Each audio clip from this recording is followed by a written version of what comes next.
capable. Il n'y a que lui. Il n'y a personne d'autre. Ah, si Biya avait suivi Ahidjo, le Cameroun serait debout plus haut. Mais il a tourné le dos à l'héritage, et nous voilà noyés dans les orages d'un pays en voie de développement. Il a fait un pays pauvre surendetté honteusement. 43 ans pour reculer quand on espérait avancer. Les jeunes fuient, les diplômes s'exilent. Le pays agonise dans le style des promesses, toujours des discours. Mais le peuple meurt chaque jour. Le train de la modernité est passé pendant qu'il dormait au palais. Les dettes s'accumulent, les rêves s'effacent, et le peuple pleure en silence face au désastre. Ah, si Biya avait suivi Ahidjo, le Cameroun serait debout plus haut. Mais il a tourné le dos à l'héritage, et nous voilà noyés dans les orages d'un pays. J'ai juste une question à poser à toi, Sadina. Toi, le Sadina, j'ai une question pour toi. J'aimerais que tu répondes dans ton cœur, pas écrit sur Facebook ou en commentaire ou en inbox. Réponds dans ton cœur.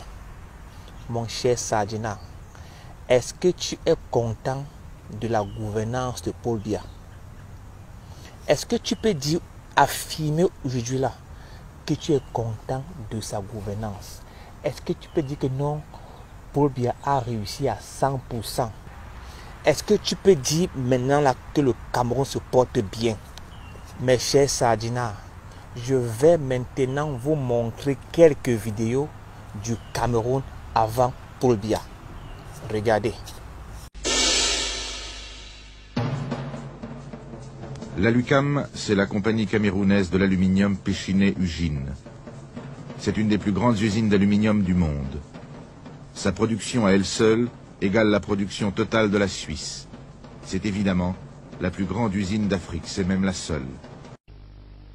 Le président du Cameroun sera lundi à Paris pour une visite officielle de quelques jours. Les relations franco-camerounaises seront bien sûr à l'ordre du jour. On parlera échange économique et on parlera aussi des grands problèmes actuels de l'Afrique. Dans ce complexe africain, le Cameroun joue un rôle important et Michel Texier nous invite ce soir à mieux connaître ce pays. Avec une équipe de TF1, il s'est rendu sur place et à travers l'histoire d'un arbre, Michel Texier évoque l'histoire économique de ce pays. Cette histoire d'un arbre du Cameroun, c'est un peu l'histoire de ce jeune pays africain qui cherche à réaliser, en utilisant au maximum ses richesses naturelles, son décollage vers un niveau de vie supérieur. Mais aujourd'hui, comme hier, tout commence de la même façon, à ceci près que les coups des bûcherons ont cédé la place au grincement de l'acier mécanique.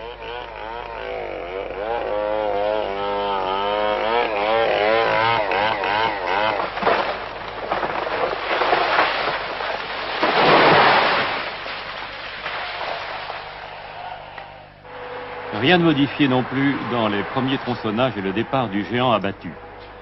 C'est maintenant que va changer le cours de l'histoire de l'arbre et de l'économie du Cameroun. Hier, c'était l'expédition des troncs vers Bordeaux, Nantes ou Amsterdam. Aujourd'hui, 4 arbres sur 10 sont encore exportés, mais 6 sont transformés au Cameroun, qui exportera encore les 3/4 des produits travaillés, lattés, contreplaqués et portes. Résultat, en 10 ans, 20 000 arbres traités ont assuré 17 millions de francs de salaire à 500 familles camerounaises. Et en 5 ans, l'exportation du bois travaillé a doublé en valeur absolue. C'est toute l'histoire de l'économie camerounaise que le président Ahidjo appelle la révolution verte ou la culture industrielle. Le coton traité dans les grandes filatures du nord du pays, le cacao que l'on transforme sur place en chocolat. Le sucre de canne, 15 000 tonnes produites en 72, le double en 76, 50 000 tonnes en 80. Et 3 000 familles vivent de cette usine et déjà, parmi des océans de canne à sucre, les camionneurs voient monter au loin des usines nouvelles.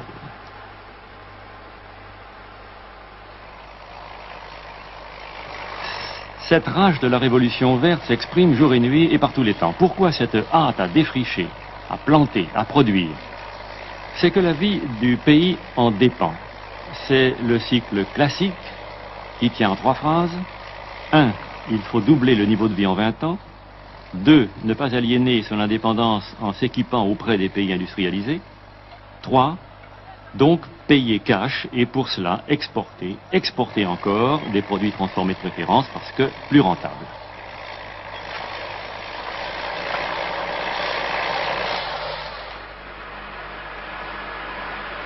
Exemple, le bois bien sûr, le cacao et aussi l'aluminium, transformé et travaillé par 1300 ouvriers des usines Ugine Péchinet, DDA, Douala. Près du quart de cet aluminium est vendu sous forme de produits finis alors que naguère on n'exportait que des lingots. L'équipement du Cameroun dépend donc pour beaucoup de sa balance commerciale, excédentaire de 5,5 milliards de francs français en 1974, déficitaire de 3,8 milliards en 1975 après la baisse des cours mondiaux du cacao et la hausse des produits importés suite au boom sur l'essence. La France reste le principal partenaire commercial en recevant l'an dernier le tiers des exportations du Cameroun et en lui fournissant près de la moitié de ses importations. Cela fait qu'en 1975, le déficit du Cameroun avec la France a été de 680 millions de francs. On conçoit donc que le président Idjo, au cours de sa visite à Paris, veuille obtenir l'équilibrage des échanges pour le Cameroun, où vivent encore 12 000 Français, où prospèrent quelques grosses entreprises, un pays qui a su garder le souvenir des grandes heures vécues ensemble. Un château baroque accroché aux pentes du mont Cameroun, une fontaine Bismarck édifiée au cœur de l'Afrique, c'est une partie de l'héritage que les Allemands, premiers occupants, ont laissé au pays. Aujourd'hui, le château sert de résidence d'été au chef de l'État qui peut contempler de ses terrasses le reste de l'héritage. Plantations immenses de thé et de café, ou un peu plus bas, d'EVA. Et surtout, premier tronçon du Transcamerounais. 1914. Les Allemands s'engagent dans une aventure fabuleuse, joindre par le rail leurs 2 colonies, Cameroun et Tanganyika. 1916. Les Français reprennent à leur compte le projet et relient le port de Douala à Yaoundé. Mais on en restera là jusqu'à ce qu'en 61, le Cameroun indépendant décide de pousser 900 km plus loin vers l'intérieur. Le second tronçon du Transcamerounais a été inauguré en décembre dernier. 2000 ouvriers et techniciens y avaient travaillé pendant 10 ans. Ils permettent aujourd'hui d'offrir un débouché sur la mer, au coton du nord et au bois du centre du pays. Peut-être aussi demain d'exploiter un énorme gisement d'1 milliard de tonnes de bauxite. Mais avant cela, il faudra refaire la vieille voie Douala-Yaoundé qui croule déjà sous le poids du train. En Afrique, la voie ferrée est un formidable moyen d'unification. Elle permet, au Cameroun, le brassage de populations autrefois rivales dont les affrontements ont ensanglanté le pays jusqu'à la fin des années 60. Le chemin de fer happe la population vers les villes. Les grandes agglomérations et leurs immeubles modernes exercent une fascination sans cesse croissante sur les villageois. Mes chers Sardina, quand vous regardez ces vidéos, vous n'avez pas un peu mal? Est-ce que dans votre cœur, il n'y a pas une petite rage, une petite colère quand vous regardez comment le pays était géré avant? Est-ce que dans votre cœur, il n'y a pas un tout petit peu de rage quand vous voyez comment Aïdjo a géré le pays et quand vous voyez comment Biya gère le pays? Est-ce que dans votre cœur, il n'y a pas une petite rage? Vous avez vu qu'avant, il y avait les bus. À Yaoundé, il y avait les bus.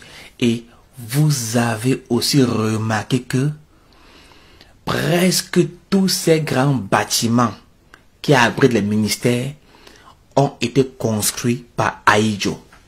Vous l'avez remarqué. Si j'étais seulement venu vous dire, il y avait ci, il y avait cela avant, il y avait ci, il y avait cela avant, personne ne m'aurait cru. Mais vous-même, vous avez vu les vidéos. Vous avez vu les vidéos. Dans une des vidéos, on dit que les Allemands ont commencé le chemin de fer. Les Français ont continué où les Allemands ont laissé. Aïdjo vient, il continue le chemin de fer. Quand Popol arrive, au pouvoir, au lieu que le mec continue le chemin de fer, le gars a seulement couper le chemin de fer. Au lieu de construire, il a seulement détruit. Quand il arrive, il y a le chemin de fer qui quitte Douala en Konsamba. Chemin de fer Mbanga Kumba. Chemin de fer Yaoundé Mbamayo. Aujourd'hui, toutes ces lignes n'existent plus. Toutes ces lignes n'existent plus. Le gars a détruit cela. Pendant que son prédécesseur avait continué quelque chose, lui vient, il détruit. Et après, on va l'appeler le grand bâtisseur. Le Paul n'aime pas notre pays. Le vieux n'aime pas notre pays. Si pour bien aimer notre pays ou bien aimer aussi ses enfants, c'est qu'il ne peut pas accepter que le Camer qui est riche n'a pas de route ni de lumière. À moins d'1 kilomètre de l'axe présidentiel, une autre bretelle d'un quartier de Yaoundé au lieu dit Etambafia sort des oubliettes. Cette route avait été goudronnée pour la dernière fois il y a 43 ans. Mais ceux qui connaissent vraiment la réalité de ce pays, ne peuvent jamais supporter Biya. Il a détruit notre Cameroun. Notre pays, ça ne va pas. Imaginez-vous d'abord, en saison pluvieuse, nous avons des problèmes de boue. En saison sèche, nous avons des problèmes de poussière. Et vous savez ce qui veut dire la poussière. La poussière s'accompagne avec les maladies. Même à proximité des édifices publics, certaines voies secondaires à Yaoundé sont en état de délabrement avancé. C'est le cas avec la route qui jouxte le palais de justice de Kounou. Les travaux débutés ici n'ont jamais été achevés, laissant place à l'insalubrité. Les populations depuis 3 ans s'y accommodent, au même titre que les propriétaires de véhicules. Les routes du quartier Bonamoussadi sont impraticables.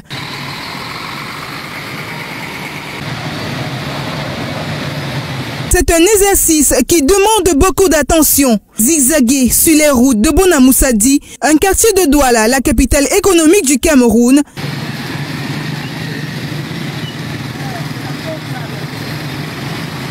Est-ce que le Cameroun est bien géré? Si vous n'avez pas de réponse, pas d'argument, mettez votre insulte en commentaire. Passez une bonne journée. Au revoir.